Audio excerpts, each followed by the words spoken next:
It started with a whisper, an unexpected shift that fans couldn't quite put their finger on. Sophie Cunningham, once known solely for her brute strength and hustle, was suddenly different. She moved with the same fire, sure, but something had changed in the way she carried herself. The fierce competitor we'd all watched dive for loose balls was now commanding attention off the court, too. It wasn't just her gameplay anymore, it was her aura, and that change didn't go unnoticed. The media began asking different questions. Teammates leaned in closer when she spoke. Opponents started glancing over their shoulders before crossing half court. This wasn't a Sophie Cunningham who blended into the rotation. This was a woman stepping into her era. The transformation wasn't subtle, and it wasn't accidental. It was intentional, bold, loud in its silence. Fans who once admired her scrappy underdog persona were suddenly dealing with a new image. A leader, a disruptor, a wild card. No longer just a bench presence. Sophie began radiating something bigger than basketball. She looked like someone who had stopped waiting for permission to lead and decided it was time to take the wheel. And when she did, the whole WNBA had no choice but to follow. What made it so gripping was how natural it seemed. This wasn't a manufactured PR stunt or a stylized rebrand. It was a real, raw shift, a player evolving not just in performance, but in purpose. The Sophie we thought we knew had pulled the ultimate play. She changed the game by changing herself. And just like that, the Fever had more than just Caitlin Clark and Aaliyah Boston lighting up the headlines. They had Sophie, and not the Sophie from Phoenix. This one was sharper, hungrier, ready to show the world she wasn't just in Indiana to fill a roster spot. She was there to shake the very foundation of the franchise. Long before the viral moments, long before her voice lit up post-game interviews, Sophie Cunningham had already been crafting a legacy. At Rockbridge High School, she didn't just lead her team, she dominated it. 4 straight state titles, almost 2,000 points, a McDonald's All-American badge to match. The girl didn't play basketball, she lived inside it. But what makes Sophie dangerous isn't her resume, it's her refusal to plateau. After conquering high school, she leveled up at Mizzou, starting every single game across 4 seasons. Her reputation grew, not just as a scorer, but as an emotional battery. If there was a 50-50 ball, Sophie was getting it. If there was a loose elbow under the rim, you could bet she'd be right in the mix. And it didn't stop there. Drafted 13th overall by the Phoenix Mercury, the highest in Missouri history, she took her scrappiness to the pro stage. But while others were waiting for their fairy tale rookie moment, Sophie was grinding. No shortcuts, no handouts, just grit. And in those early years, it wasn't highlight reels that defined her. It was bruises. It was floor burns. It was sweat. But even relentless effort comes with a cost. After 6 hard-fought seasons in Phoenix, something unexpected crept in. Comfort. And for a player who thrived on friction, that comfort was dangerous. When the trade to Indiana came, it wasn't met with hesitation. It was met with fire. Sophie saw the opportunity not as a change of scenery, but a rebirth. And that's exactly what it became. A new system, a new speed, a new challenge. With Caitlin Clark rewriting the rookie playbook and Aaliyah Boston holding down the paint, Indiana wasn't just rebuilding, it was awakening. And Sophie, she wasn't there to spectate. She was there to lead the charge. It was a single moment. June 17th, 2025. A game against Connecticut. A play that should have gone unnoticed until it didn't. Caitlin Clark, the league's brightest rookie, took a shot to the eye. The gym froze. But Sophie, she moved fast. Before fans could process what had happened, she crossed the court and shoved JCS Sheldon to the floor. It was loud, it was raw, and it was unapologetic. The ref saw a flagrant. The crowd saw a brawl.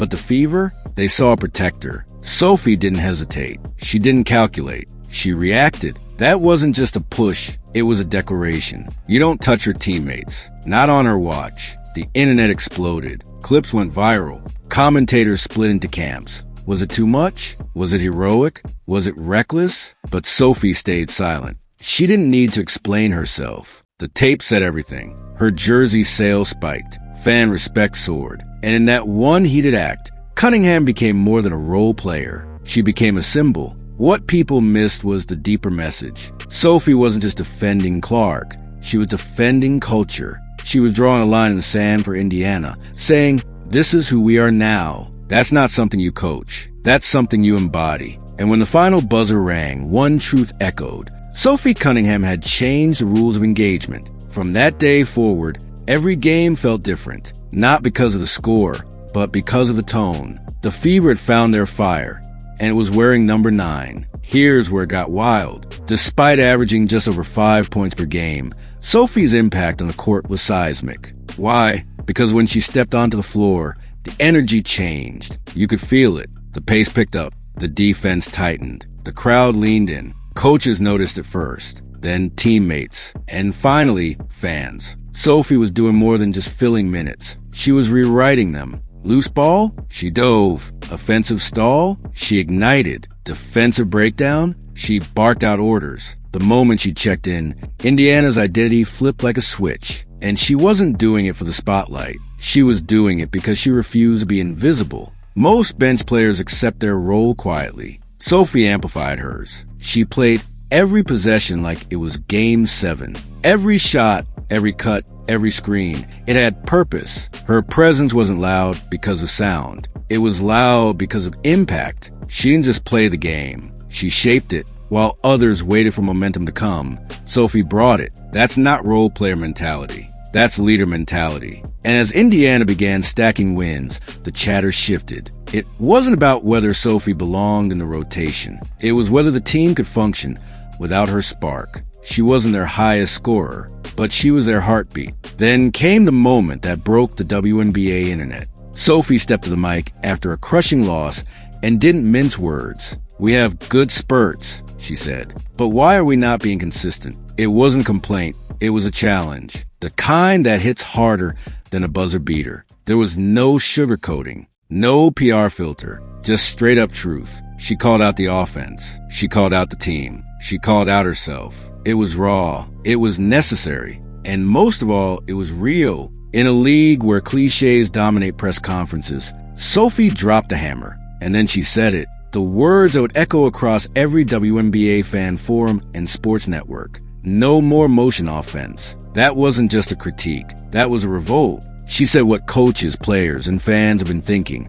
But no one dared to say. The fallout was instant. ESPN picked it up. Reddit exploded. Teammates cheered. Kelsey Mitchell chuckled mid-interview. Caitlin Clark reposted the video with 4 chilling words. 100% with you. It was a shift, not in playbook, but in culture. Suddenly, Sophie wasn't just a spark off the bench. She was the voice of the team. And not because she wanted it, but because she earned it. That press conference wasn't just a moment. It was a movement. And it started with one woman refusing to play nice with mediocrity. But it didn't end there. Other teams began to notice. Fans who had tuned out of Fever games came back because something was happening. Sophie Cunningham had cracked the silence wide open, and now everyone was watching to see what would happen next. Off the court, the transformation was just as shocking. Sophie, once known for her scrappy play and Taco Bell cravings, had turned into a fashion-forward icon. One night, it was a bold mini dress. The next, it was streetwear layered like a GQ cover. Fans weren't just watching her games. They were watching her arrivals. Her social media became a window into the most authentic athlete branding in the league. Gym days, bloopers, beach shots, blooper reels. It wasn't filtered perfection. It was her. A little bit messy, a little bit goofy, but all real. And that realness, fans craved it. Even her workouts went viral. Back on her family's Missouri farm, she trained at sunrise. No glam, no cameras, just dirt roads, creeks, and sweat. That duality, the fierce competitor and the grounded farm girl, made her unshakable. The contrast made the character. And it wasn't for show. Behind every outfit, every workout, every smirk in a press conference was the same engine: discipline. Sophie wasn't playing the fame game. She was building something. A brand, yes, but more importantly, a legacy. And the WNBA? It finally started catching on. What looked like a quirky side character in the Fever story was quickly becoming the central force rewriting its entire arc. Opposing teams began circling Indiana on their calendars.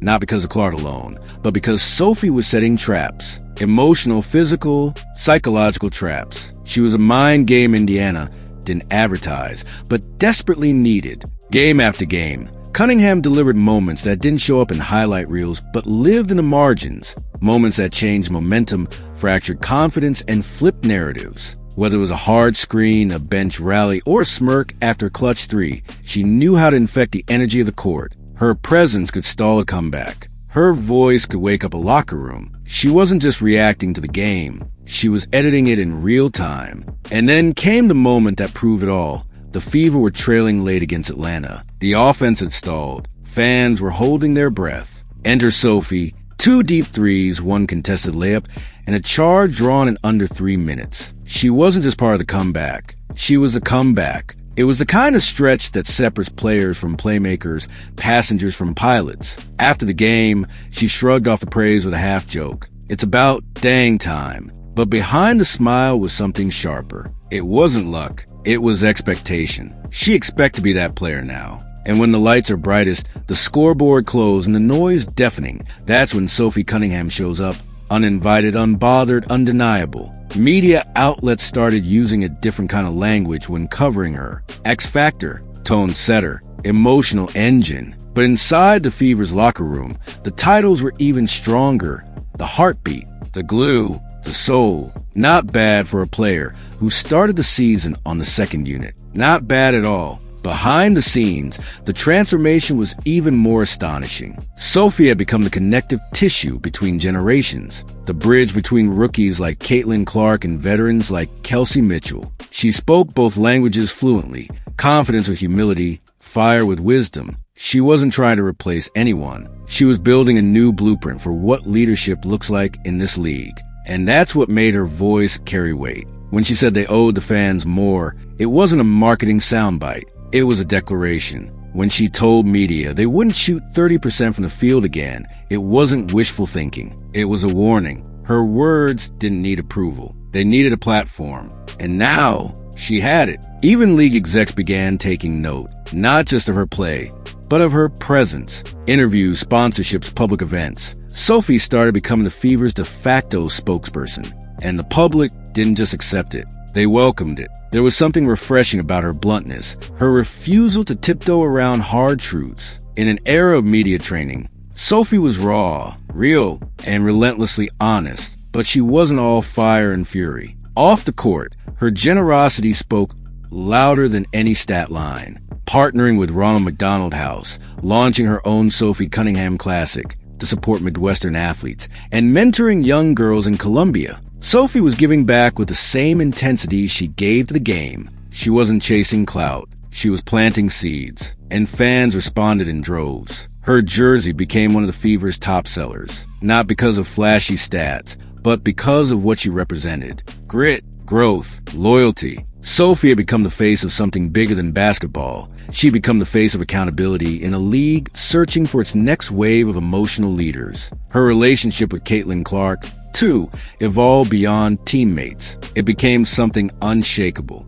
In every pregame warm-up, they were in sync, joking, praying, scheming. You could feel the bond on court, a look, a nod, a sudden burst of energy when one needed the other. It wasn't just chemistry, it was trust, the kind of connection that franchises are built around. And let's be clear, this wasn't about being besties for cameras. It was deeper. Sophie had Clark's back when things got ugly. She shielded her from physical hits and media storms alike. When the league's brightest rookie needed someone to stand beside her, it wasn't management. It wasn't the coaching staff. It was Sophie. Every great team has its lightning rod, the one who absorbs the chaos and turns it into fuel. And for Indiana, that's Sophie Cunningham. She's not their highest scorer or their flashiest player, but she is the one who never lets the fire die. She is the one who relights the torch when the room goes cold. And still, she doesn't need the spotlight. She commands it without asking for it. Every look,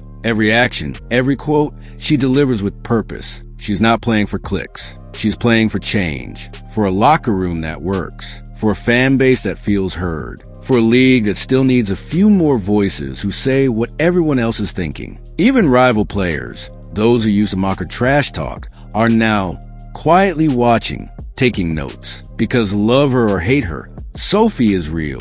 And in this league, that's currency. That's power. That's how legends start. Not with stats, but with standards. And maybe that's the most terrifying part of all. Sophie Cunningham isn't peaking. She's just getting started. She's not here to play out a role. She's here to rewrite it. And every time she steps onto that court, whether it's minute 1 or minute 38, the message is the same. Follow me or get out of the way. The WNBA thought they were getting a role player when Indiana traded for Sophie. What they got was a force of nature. And now, every arena she walks into, every mic she steps behind, every jersey she signs, she leaves the same message in her wake. This is Sophie Cunningham's league now. We're all just trying to keep up.